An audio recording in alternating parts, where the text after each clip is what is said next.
नमस्कार, मैं पहाड़ी लड़का और निमेश द कलमकार मेरा नाम है। मैं पहाड़ी लड़का और निमेश द कलमकार मेरा नाम है। कलम मेरी ताकत और शब्द मेरी पहचान है। जी हाँ जनाब, मैं दिखता हूँ जैसे कोई पीर फकीर, निराकार में मानने वाला मैं कलयुग का कबीर, मैं कलयुग का कबीर। शुक्रिया। ठंडी राख हटाऊंगा, शांत कोयला निकालूंगा और उसे सुलगा दूंगा। ठंडी राख हटाऊंगा, शांत कोयला निकालूंगा और उसे सुलगा दूंगा। रेत के ढेर को हवा देकर मैं तूफान पैदा कर दूंगा। और आज तुम मेरी औकात पूछते हो ना, देखना एक दिन तुम्हारी हैसियत को भी अपने से नीचे छोड़ दूंगा। शुक्रिया। हाँ मैं मानता हूं मैं कोई बड़ा शायर नहीं। हाँ मैं मानता हूं मैं कोई बड़ा शायर नहीं। लिखना और बोलना भी मुझे आता नहीं। पर ये आपकी मर्जी कि बजानी है कि नहीं। ये कलमकार कभी तालियों की भीख भी मांगता नहीं। तो अब आता हूं अपनी मेन पोइट्री पे। मुझे नहीं लगता इसके लिए तालियों की जरूरत होगी। बस एक सोच है जो आपको सोचने पे और मजबूर कर दे तो मानूंगा कि मेरा लिखा हुआ सफल हो गया। कि आज मैंने न्यूज़ में वही सुना, आज मैंने फिर न्यूज़ में वही सुना, फिर किसी जगह एक और मासूम का रेप हुआ। ये रिपोर्ट सुनकर ही मेरे होश उड़ गए। मेरे अंदर के शायर ने ये भयानक मंजर अपने सामने महसूस किए। पहले किसी भारी चीज़ से वार कर कर उसको अधमरा किया गया। पहले किसी भारी चीज़ से वार कर कर उसको अधमरा किया गया। फिर गला घोट कर उसका चीखना और चिल्लाना बंद किया गया। रीढ़ की हड्डी तोड़कर उसकी छटपटाहट रोकी गई। फिर बालों से घसीट कर वो लड़की खेतों के बीच लाई गई। रिपोर्ट के मुताबिक 4 लोग हैं। रिपोर्ट के मुताबिक 4 लोग हैं, ऐसा न्यूज़ एंकर ने कहा। उन्हीं के द्वारा बारी बारी हैवानियत का खेल खेला गया। बाद में उन्हीं में से एक ने वो लड़की हमेशा के लिए सुला दी, बैग में भरा उसको, फिर किसी नाले में बहा दी। आज 2 दिन बाद उस लड़की की लाश बरामद हो गई। बिटिया की हालत देखकर माँ एकदम से बेहोश हो गई। लाडली की चोटें देखकर वो पिता एकदम से चीख पड़ा। कभी न रोने वाला भाई बहना की खामोशी सुनकर घुटनों पे आकर रो दिया। उस जगह के चारों ओर एक भीड़ सी लग गई। सबकी जुबान पर एक ही बातें, देखो फिर से एक लड़की हैवानों का शिकार हो गई, हैवानों का शिकार हो गई। अब एक सवाल, क्या हमारी न्याय व्यवस्था उस लड़की को इंसाफ दिला पाएगी? कातिलों को मृत्यु दंड मिलेगा या सिर्फ 1-2 साल की सजा दी जाएगी?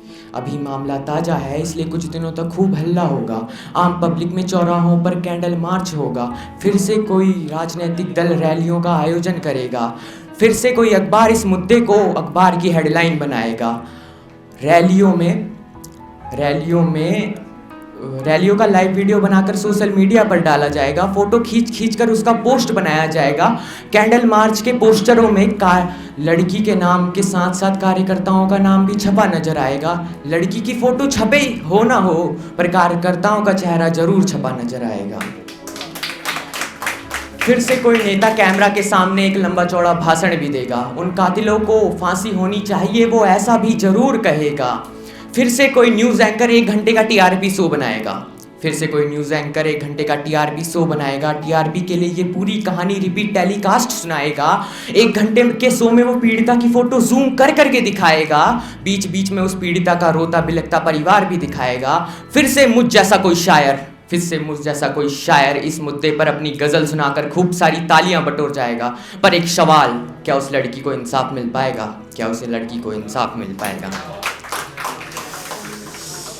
कुछ दिन बीतने के बाद ये सारा मामला ठंडा पड़ जाएगा। और फिर कुछ दिनों बाद ऐसा ही मामला सामने आएगा। ये सब सुनने के बाद आप खामोश हो। क्या करे जनाब, आप ही तो समाज हो। आज मेरे अंदर का कलमकार ये चीख चीख कर प्रश्न कर रहा, आखिर ये मेरा भारत किस दिशा में जा रहा? क्या यही आधुनिकता में मानव सभ्यता का विकास है? क्या यही कृष्ण का बताया कलयुगी विनाश है? पूछता हूं प्रश्न की जलाते हो रावण, पर कभी सत्यता में मरा भी रावण? जलाते हो रावण तो द्रौपदी का चीरहरण करने वाले उस दुर्योधन को भी जलाओ, द्रौपदी के केस खींचकर उसको सभा में लाने वाले दुशासन को भी जलाओ, द्यूत का कपट रचने वाले उस शकुनी को भी जलाओ। जलाते हो रावण तो बलात्कारी को भी जलाओ, बलात्कारी को भी जलाओ। वो घुटनों पे आकर गिड़गिड़ाती है और भीख मांगती है, वो घुटनों पे आकर गिड़गिड़ाती है और एक चीख मारती है, बिटिया को इंसाफ दे दो। एक माँ कानून के सामने भीख मांगती है, मगर गिने चुनों को छोड़कर सारे मुद्दे फाइलों में बंद रह जाते हैं। फांसी तो दूर की बात, यहाँ 2-3 साल की सजा काटने के बाद बलात्कारी रिहा हो जाते हैं, बलात्कारी रिहा हो जाते हैं। अब पूछता हूँ क्या फ़ायदा हमारे इस सबसे बड़े संविधान का, अब पूछता हूँ क्या फ़ायदा हमारे इस सबसे बड़े संविधान का। बेशक आज सर झुका हुआ होगा लोकतंत्र के स्वाभिमान का, अगर इंसानियत जिंदा है तो मेरे साथ एक प्रण लो जिसे हरगिज़ पूरा किया जाएगा। अगर इंसानियत जिंदा है तो मेरे साथ एक प्रण लो जिसे हरगिज़ पूरा किया जाएगा। उस लड़की की ठंडी पड़ी अस्थियों से एक वज्र बनाया जाएगा और उस वज्र से सिर्फ हैवान को नहीं, पूरी हैवानियत को ख़त्म किया जाएगा। असल मायनों में उस मासूम को इंसाफ सिर्फ एक स्थिति में मिल पाएगा। प्रण लो मेरे साथ, इस बार भीड़ में सिर्फ पुतला नहीं बलात्कारी जलाया जाएगा, बलात्कारी जलाया जाएगा। बहुत बहुत शुक्रिया। तो समाप्त करता हूँ 4 लाइनों से कि कलम ने बलात्कार पर जब कविता लिखी गई, कलम से बलात्कार पर जब कविता लिखी गई, कागज भी रो पड़ा, शाही भी गमगीन हो गई। कलम बोली ऐ निमेष बस कर, कलम बोली ऐ निमेष बस कर। आखिर इतना दर्द वो लड़की कैसे सह गई, आखिर इतना दर्द वो लड़की कैसे सह गई। शुक्रिया।